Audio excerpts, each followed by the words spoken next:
The Empathetic Leader, building a culture of trust and intention. It's all about understanding the power of empathy in leadership. How can leaders cultivate an environment where trust flourishes and intentions are clear? Join Nadine Zenoun, the owner and executive coach and facilitator at Coach Nadine Zenoun Inc., as she leads our next panel discussion along with our esteemed panelists. Let's welcome them all to the stage.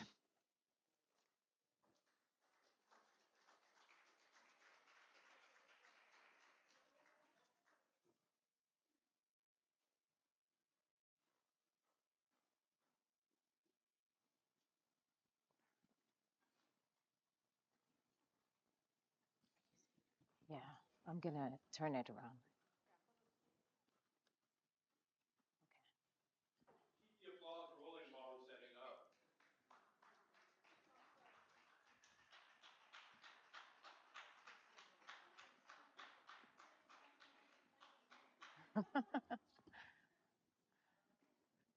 So is the mic on? Can you hear me?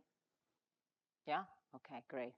So good morning, everyone, and welcome to this session about the empathetic leader and the importance of the empathetic leader in creating trust and intention in the organizations, with your students, wherever you are, actually. You can even use it in your own life. So my name is Nadine Zainoun, as already was mentioned, and I am an executive and leadership coach. My focus is more on emotional intelligence. And I have an amazing panel with me to discuss this topic today. And they're going to take a brief moment to introduce themselves. Paru, would you like to start? Thank you. Good morning. I'm Paru Nakiran. 5 years back, I made a decision to quit my job at Google when I turned 60 and start something on my own. But I wasn't sure what exactly I was going to do. So I polled my team, my leaders, peers, everyone, and I was hoping they will not come back with, oh, you're a great project manager, so that's what you should do. Luckily, they did not come back with that, and they said I should be a mentor and a coach. That resonated very well with me because it had a helping component to it. And also, I felt it was my duty to pay it forward, being an immigrant woman and everything that I went through to get through to where I was at that time. I felt it was important I should do that. So 5 years later, so here I am, founder of Rise with Ice. ICE stands for be intentional, be courageous, and take the effort. That was the mantra that I had used for my career, and it worked very well. I have the vision to get 10K plus women to leadership and break that, fix that first rung in the corporate ladder. Thank you. Thank you. Gemma? Yes. Good morning, everyone. Yay, thank you. My name is Gemma Boulos. I am the founder and CEO of the Reinventor Lab. I sort of have this accidental educator life that I never expected to have. I've found myself teaching all the way from, as low as preschool all the way up to undereducated women in the global south. So, and everything in between, because I just got out of academia. And in that, in throughout that journey of working with so many different ages, I've seen so many different barriers to change, barriers to connection, barriers to relationship building. And especially since I was working in the global south, I was also working with low income students in New York City. I was also working with uh, academic, students in college at the top colleges in the world like Stanford. And so here I am seeing these really vast, extreme challenges that they were having. And what I found mostly was that people were very resistant to change. And being resistant to change also prevents you from being empathetic and prevents you from building strong relationships because you are so stressed about living in ambiguity. You're stressed and overwhelmed by not knowing. So what I've found is one of the links to all of these is this idea of imposter syndrome, and how people feel like they don't belong where they are. They feel like they're not good enough to be in the space that they are. They think they've got there by luck. They don't think they're smart enough. They don't think they're competitive enough. All of these things are huge barriers to navigating change, and we all know that change is the constant. And so what I do with currently, so I just left academia. I was at Claremont McKenna College, and I was also at Stanford University teaching social entrepreneurship. And what we did was really focusing on, for me at least, I was focusing on low income, first gen students and helping them navigate that transition from high school to college, where they were, you know, big fish in small ponds, and now they were transitioning into a community and an atmosphere where so many people had resources, they had social networks, they had experience that these students never had. So how do we help them navigate this whole new scenario? And using the imposter syndrome leveled out everyone. It leveled out the people with means. It leveled out the students with low income and first gen. It leveled out everyone, because everyone did not feel like they belonged where they were. So my work is to help transition people in transition, mostly students going from high school to college, college to the workforce, and and changing, and even changing careers, so that they can manage change using reinventor tools, being able to future-proof their careers. Thank you, Jean-Marie. Got my own mic. Denise? Yeah, good. Good morning, everyone. I'm Denise Young, and I'm the CEO and president of Tiger's Eye Advisory Group, which is a people-focused business solution company. So for me personally, my passion actually is around equity, diversity, and inclusion. And this really ties to the being an empathetic leader, because I just feel that when I was kind of coming up in, the city of Edmonton, that we were, I'm from Canada, and we were, about and so what it really was that my journey of starting my own business was that my skill set of being an empathetic leader was not taken seriously. It was, because I would always come from that perspective of seeking to understand people, really understand who they were as a person. And it wasn't really about, that you still don't make mistakes, you still don't judge people, you don't do all those pieces. But that's why I kind of got into my own business, because I figured I wanted to do what I want, where I want, and where I want. And I really wanted to focus on the lens of the equity, diversity, and inclusion, but not as being an expert, but being more in that conversation model, like the communication. So my background is I have a master's in arts of communication and technology. And I'm just very privileged to be on this panel today with everybody. And and if you want, there's more info about me in my bio, so I'm going to pass it on to you. Thank you. Hi, everyone. I'm Victoria Schulman, and I'm currently the Director of Science Research at King School in Stamford, Connecticut. It's a small private high school for elite students. I actually built that program from scratch. Teaching is a second career of mine.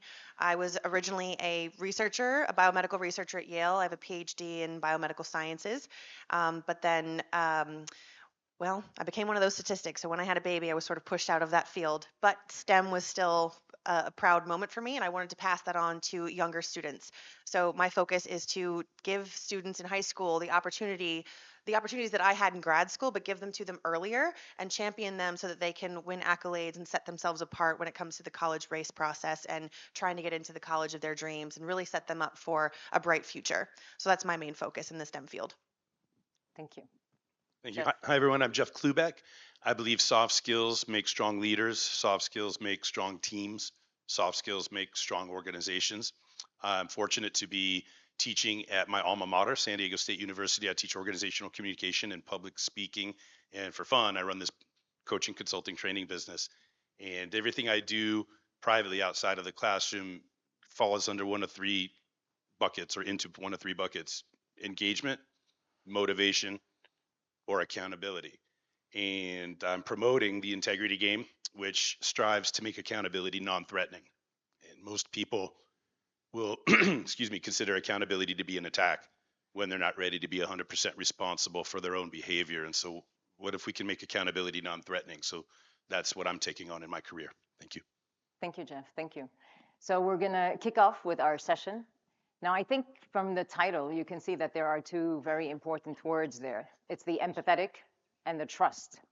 So let's start by just aligning ourselves with what does an empathetic leader mean? So perhaps you can give us your opinions. I'm not going to go by order if you want. Let's go haphazardly. So Victoria, what would be your definition of an empathetic leader? Sure. So being an empathetic leader to me is meeting the students where they are. As a teacher, I teach high school, mostly 10th, 11th, and 12th grade, but I do run a program that works with ninth graders. And every student I work with is different. You have to meet them where they are. And a tactic that works with one student can totally backfire with a different student. So learning what those students need, learning what makes them tick, what motivates them, and kind of falling into their groove is really going to be helpful for those students. And then also making sure that when it's time for the rubber to hit the road, you take a back seat and you are there to champion the students. You're not there to champion yourself in that process. That's what it means to me. Excellent. I love that. Would anyone like to add anything? I would just quickly say it's as opposed to sympathy, which is understanding what somebody may be going through, but empathy is deeper. It's to feel what they feel. An empath feels other people, and then an empathetic leader can feel someone and then figure out how to get them from A to B. Yeah, I love that. Gemma, you want to add something? Sure, thanks. So the way in which I approach sort of working and developing empathetic leaders, especially in the field that I was in with college students, it is to try and find ways that they connect, because we can sympathize for somebody who's not experienced something that we've had, but we can empathize with people who've experienced something similar. Doesn't matter where you come from, what means you have, what experience you've had. There are places where we do connect. What we found, at least for me in the college scenario, and also for women in in careers, is that idea, as I mentioned, of imposter syndrome, that feeling that you don't belong. And so when you can find that one string that connects everyone, then you can start introducing what empathetic leadership is, because empathetic leadership is all about is being able to sort of have a grasp of what people are feeling, so that you can best either support, better align, because it's not even really about support. It's really about alignment and figuring out what it is you need to be doing together, because this is about relationship building. Empathy doesn't come as a result of just like, here's what we need to get things done. The empathic leader really works with building relationships, and you can only get things done at least efficiently, effectively, and without burdening one person, is really looking at how you build that empathy amongst team members so that they can move forward together efficiently, effectively, and with wellness for each part of the team. Thank you, Gemma. And I love how you took it not just for the empathetic leader, you're actually transmitting this to the team and to the students. So it's not just that we want to be empathetic ourselves, we want other people. So lead by example. So once you're empathetic, the whole team and the whole group and all the students will be empathetic as well. And I think that's very important. So thank you for raising that point. Now, the second word is trust. And I'm going to do a small exercise with you. I know we don't have much time, so we're not going to go into a deep visualization, but I just want you to remember a time when you were working with a leader that you trusted. And I want you to put yourself in that situation again. You can close your eyes if you want to, because I really want you to get into that. And I want you to observe yourself. How are you behaving with that leader? So how were you communicating with them? How was the energy? How was the motivation? How are you working and doing your duties in that, in that space with that particular leader? Now I want you to go to a different type of leader. I'm sure you all experienced leaders that you didn't trust, that you didn't have that empathy, that connection with. So I want you to put yourself in that situation now. Again, go a little bit deep into that and try to recall that moment. And I want you to observe how your behavior was different from the other leader. So what was your motivation like? When you talked to this person, what was the conversation about? How deep was it? What was the communication? What was your energy like? And how motivated and engaged were you? So who would like to give me just briefly, was there a difference? Did you notice a difference in how you behaved with the leader you trusted and the other leader that you didn't trust? Yes, I see someone going like that. I can't see you all, I'm sorry, because the lights are in my eyes, so I can only see the people here. So I saw you nodding. So can you share with us?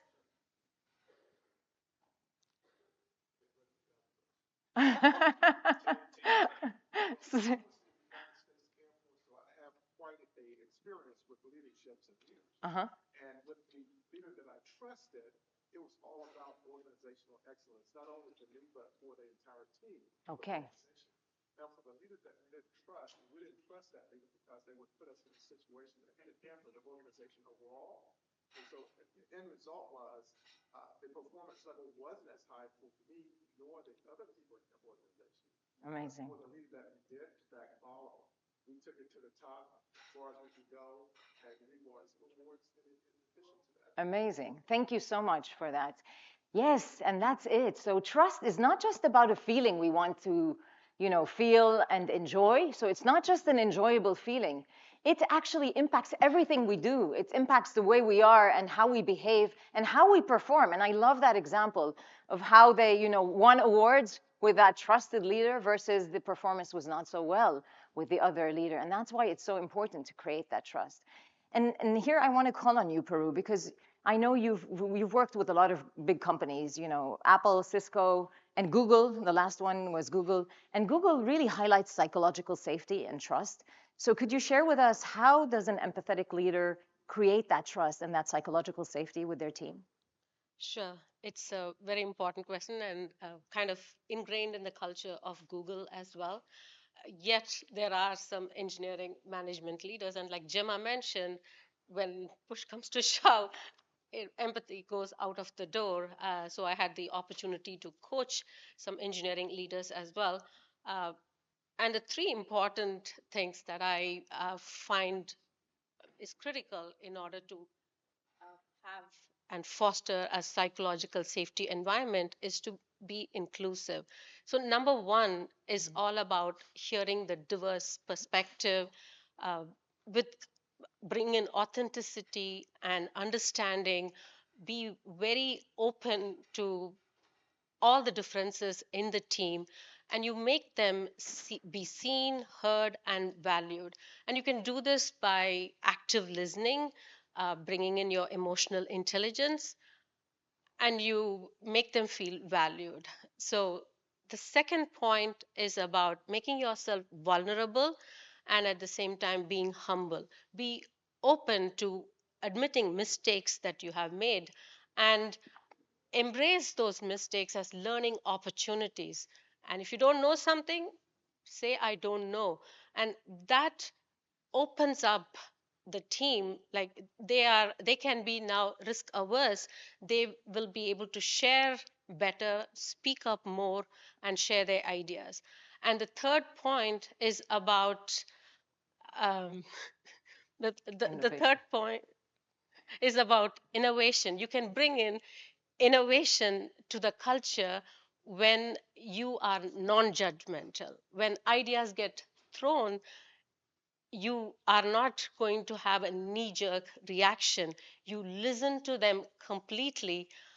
That fosters an fosters innovation and growth. So this is a trifecta kind of approach where you bring in security through vulnerability, you foster inclusiveness and enable that growth.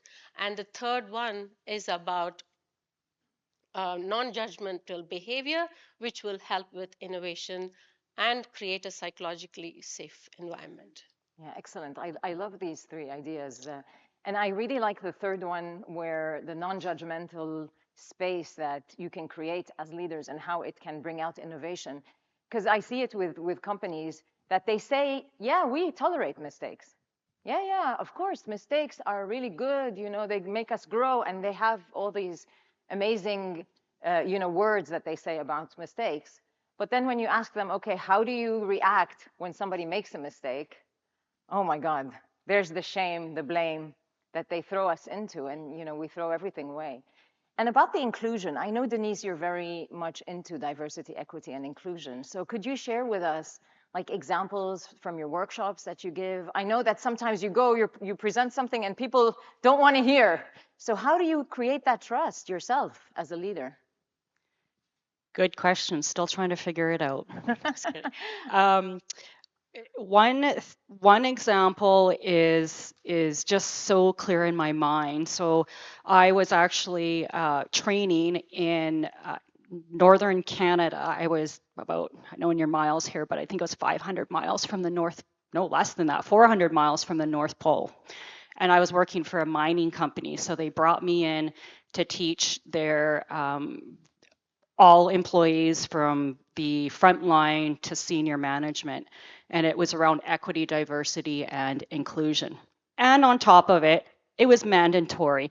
And on top of it, the first time I went in, the CEO just came into the session, and I'm not lying when I say this, said, oh yeah, I don't know if all of you read the memo today, but I'm not sure if we're going to get funding. So some of you may not have a job in September, but here's Denise to deliver some equity, diversity, and inclusion and respectful workplace training.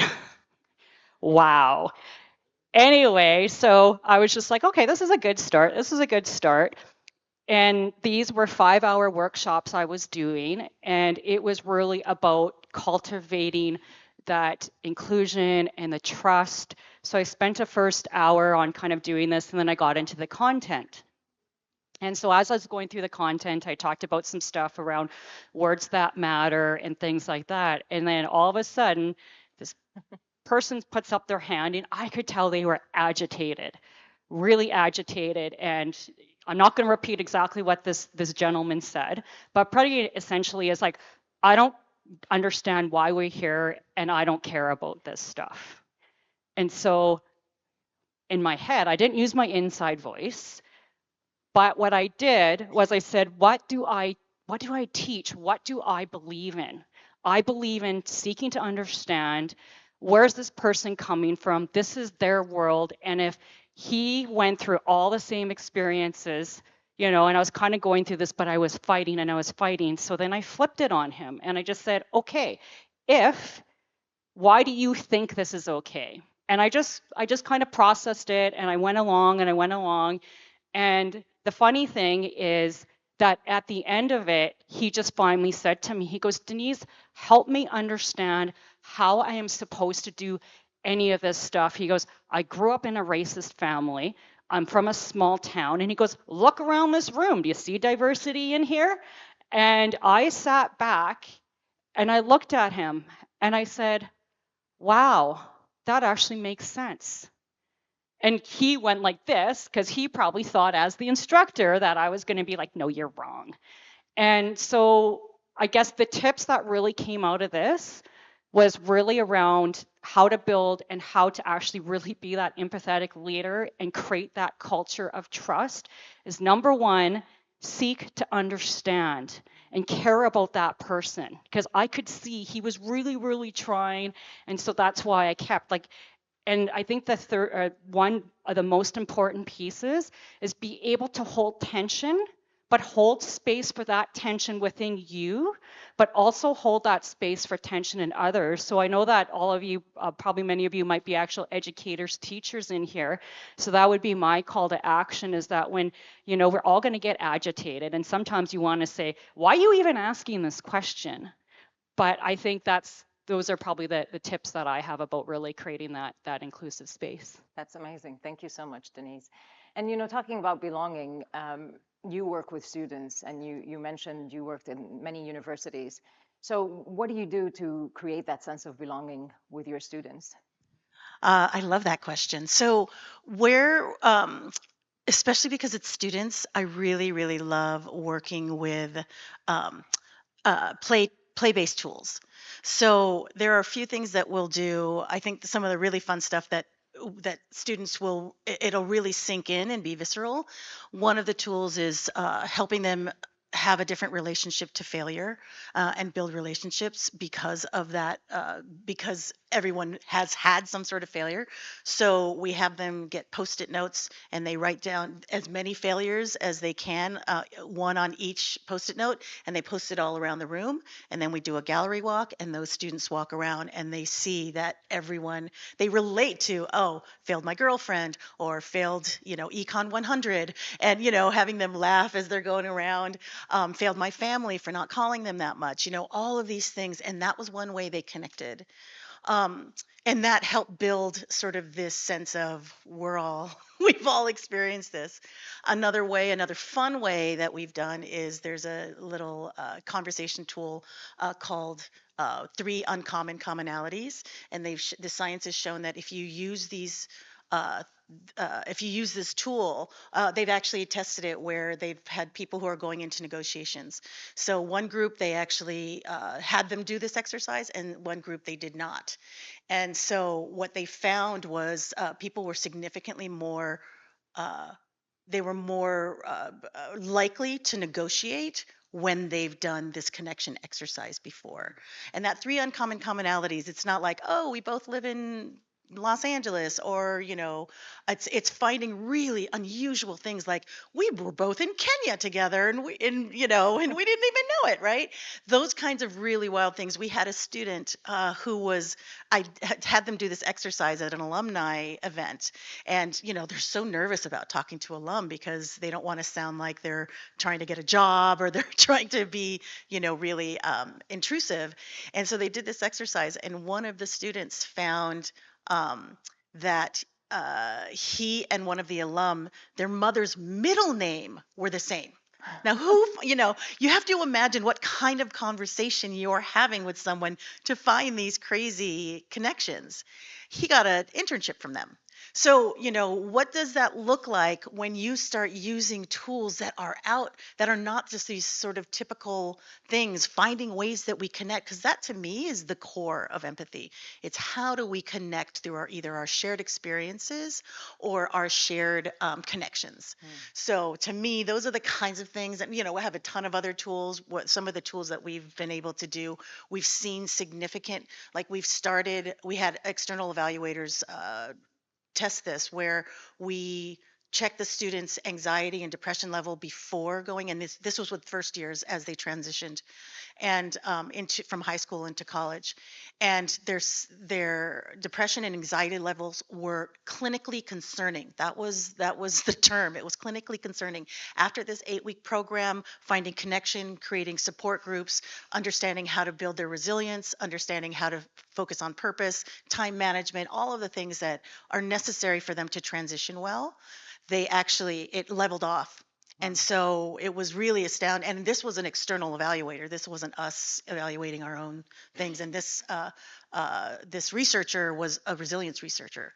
So it was exciting to see those kinds of things. And the core of it was connection. Yeah, this is the power of empathy, I guess. We sometimes underestimate how powerful empathy is. So thank you, Gemma, for sharing that. And talking about games, Jeff, you are the author of the Integrity Game. Could you tell us a little bit about how this book can help us or give us a tool to create empathy with students? Yeah, thanks. First of all, it's a Trojan horse. I said earlier that most people will consider accountability to be like an attack, when they're not ready to be responsible. So people don't want to will themselves into accountability. But how many of you believe you have integrity? People will themselves into integrity. So now it's a Trojan horse. Got your attention, right? And hang on, keep your hands up, please. And repeat after me. I do solemnly swear Do solemnly swear not to shoot the messenger in 3.5 minutes. not to cheat. Now hang on, while we're defining terms, trust and what is it? Maybe I don't want. Maybe we're not talking about the same thing. What is integrity? Anybody? Yell it out. That's one. We'll pin that on the board. What's the other? I always get one other answer. What is it? Moral behavior. It's what you do. That's the same thing over here, right? Be your word. Everybody agree? On the one hand, be your word. On the other hand, do the right thing when nobody's watching, right? So here's what's cool about those two things. In both cases, there's an integration, a coming together of two or more things. Over here, it's word with behavior. Over here, it's behavior with values or morals. Yeah? So that's cool. But despite the fact that they start with the same 6 letters, nobody had integration in your answer to what is integrity. It's right in front of us, right? Don't shoot the messenger. It's a coming together. So what's interesting about this is that people are mistakenly fighting off accountability when they should embrace it, and people are embracing integrity, but only to judge others for not having it. Integrity becomes like parenting or driving. It's one of these words that somehow we seem to be really good at this, but everybody else sucks, right? The other thing that we like about those two answers is that behavior is in both equations, isn't it? We integrate behavior with word, we integrate behavior with value. So it's not what I meant to do, what I thought I was going to do, I was just trying to, I was just gonna. None of that is the evidence of our integrity, it's our behavior. So it comes down to taking action and so forth. So what I don't like about these two, if I said I was going to drink 18 beers before the panel today, and then I drank 18 beers before the panel today, I will have done what I said I was going to do, but could I claim integrity? We all know the answer is no. And then what's the right thing? Isn't it a moving target? Forgive on behalf of our country. I apologize for those of you from another country, but we can't even decide on who our president is. You're going to tell me what's right or wrong for, you guys understand what I'm getting at? So we should never lie unless we put an elf on a shelf and need to guilt our kids into good behavior, right? It's a moving target. How many of you believe time is money? Yeah. How many of you believe patience is a virtue? How many of you believe if you never quit, you never lose? How many of you know you better know when to quit? So what's the right thing? Isn't it context specific? And who says, right? But there's a lot of institutions that are projecting what everybody wants in the right or wrong. So that's why I don't like these two. Like, it's good, but it's not good enough. And so I created a 10-point model, 10 things that I think we need to bring together. And it's simply a set of questions. And if we encourage people to answer the questions, now we'll hold them accountable to their answers and find the points of integration for the individual and the institution. It's as easy to understand as it is difficult to play. Interesting. So commonalities. Very nice. So I like how you are integrating both, and that's kind of empathy because you're finding the common points, like Gemma was hinting to before and talking about before. So Victoria, I know you've also created like a program for your students at King School. So how does that program promote empathy, or how do you use it to create trust with your people? Sure. Thank you for the question. So at King's School, we focus in the science department, we focus a lot on doing science, not just learning science from a lecture or a book. I myself am a scientist. I was a scientist first before being a teacher, and I did everything with my hands. I did everything without the books. It was more of exploratory learning. And so that's what we bring to our science department at King. And the program that I was asked to bring was a research program to give students the opportunity to do more science as opposed to read or be told about science. And so in the 9th grade, I teach at a high school, in the 9th grade, all the students participate in our in-house science fair where they have to come up with an idea, test it using the scientific method, and find some answers. And sometimes that answer is it didn't work. And I tell the students that negative data is still data.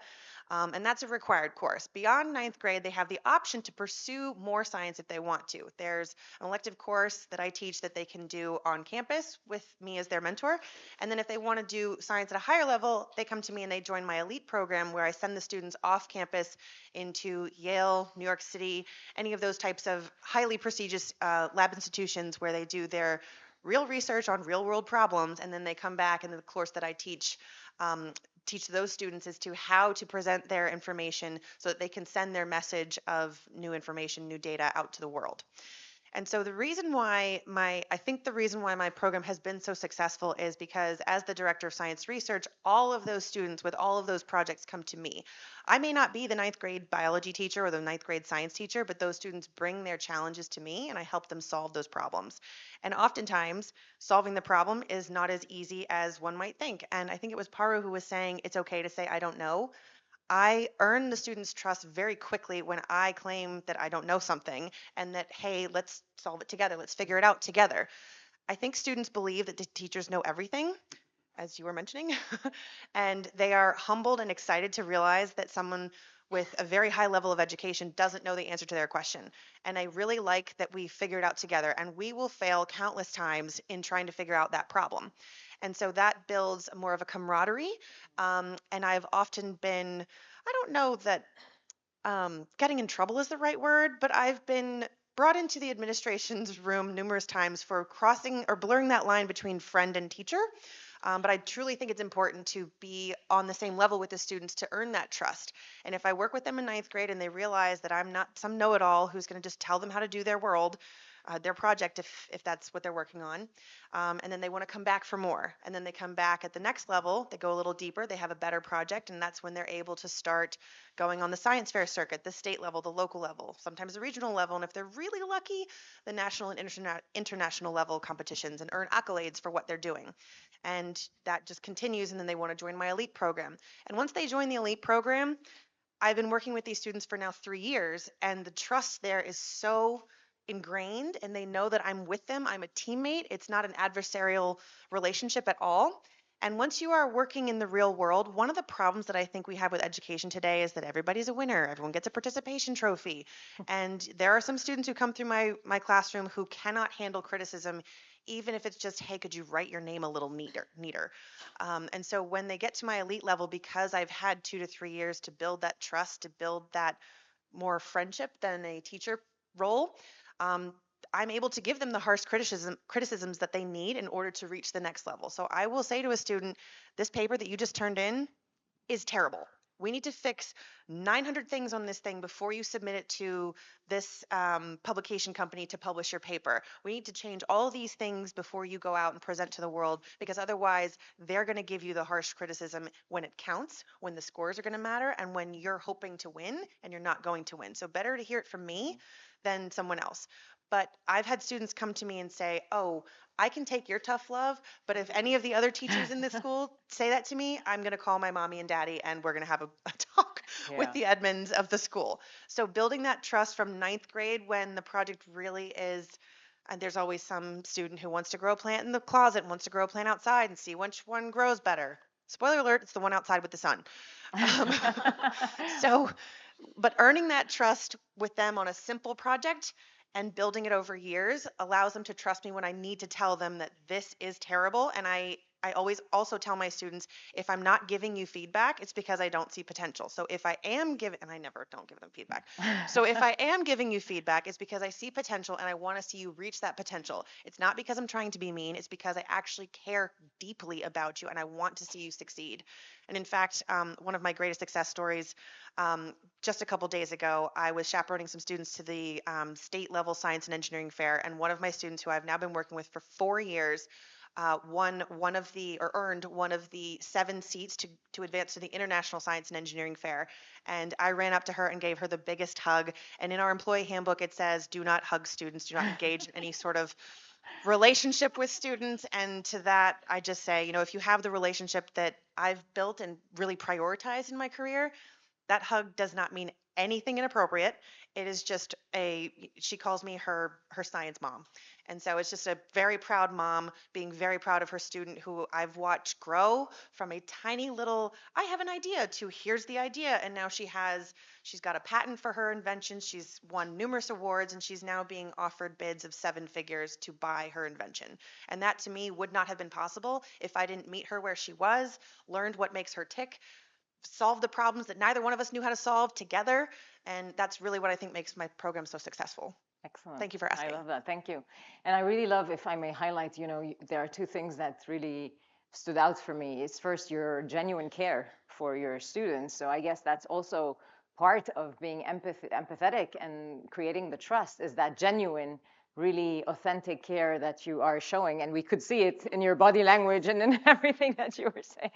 And I also like that you always clarified your intention. So that also creates clarity for and non-judgment when you clarify that I'm doing this for because I care about you, because I see your potential. So that's what you use. Trust. And builds trust, exactly. And I love that. If you want to add something. No, Okay.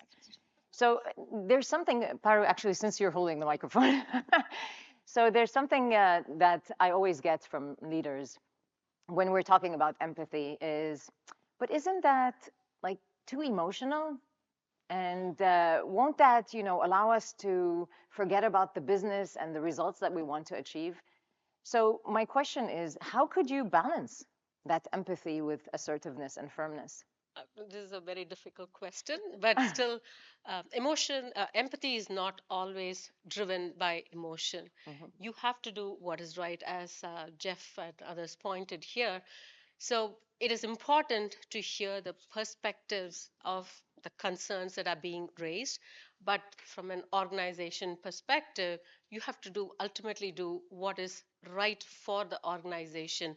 The people need to feel valued, they need to be heard. All that is there, but at the same time, if it is possible to make some compromises, you can, but ultimately separate the people from the problem, know the context, and do what is right for the organization.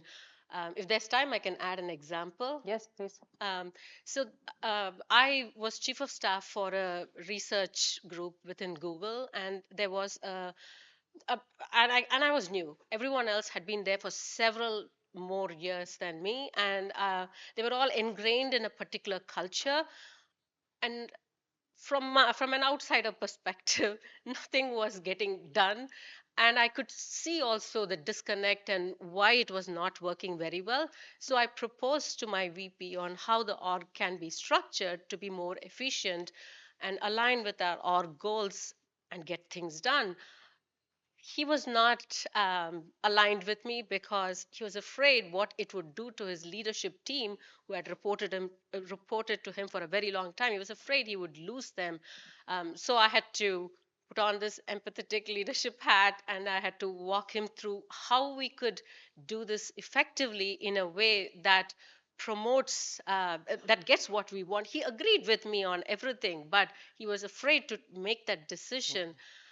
So after a lot of going back and forth, finally we agreed on a plan where we made sure that, which was part of my plan, where everyone is heard, their inputs are taken. In some cases, we did take their input, but ultimately we went forward uh, with the org change by being extremely empathetic, lot of communication, making everyone feel valued for their opinions. It was one of the best org changes that I have been in. Amazing. Thank you. Thank you for sharing that.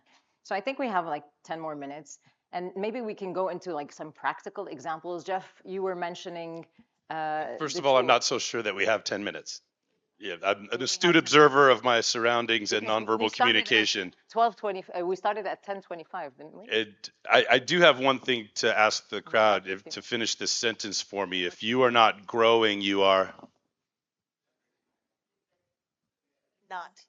If you're not growing, you're dying. You guys haven't heard that one before. If you're not growing, you're dying. Well, I just want to say if we're not integrating, perhaps we're disintegrating. I yield the rest of my time. We don't have any more time? 3 minutes? Okay, great. So are there any questions?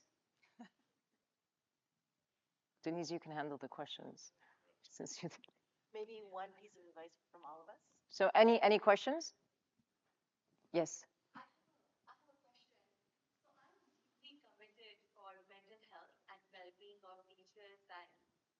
Educators. I'm a professor in counseling, and the retention, right, among teachers who are genuinely committed and are purpose driven very low because there's so many systemic barriers that are in place.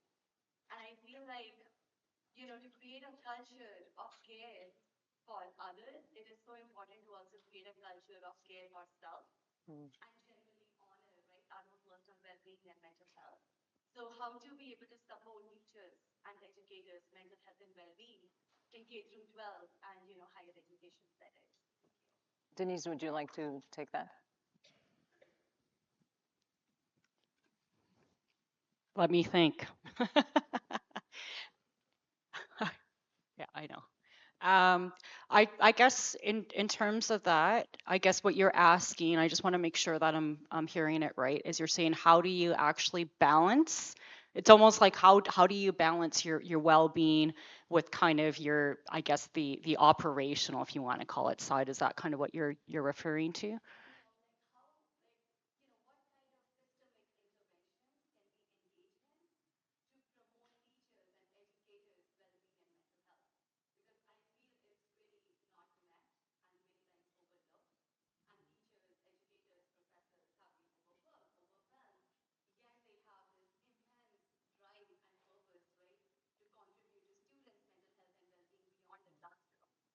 So what kind of systemic interventions can be engaged in?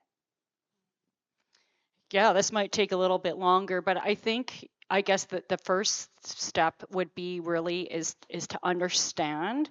And I guess I don't like saying this in a term, but almost going in, hiring somebody like outside to actually come in and just say, what is the health of your organization?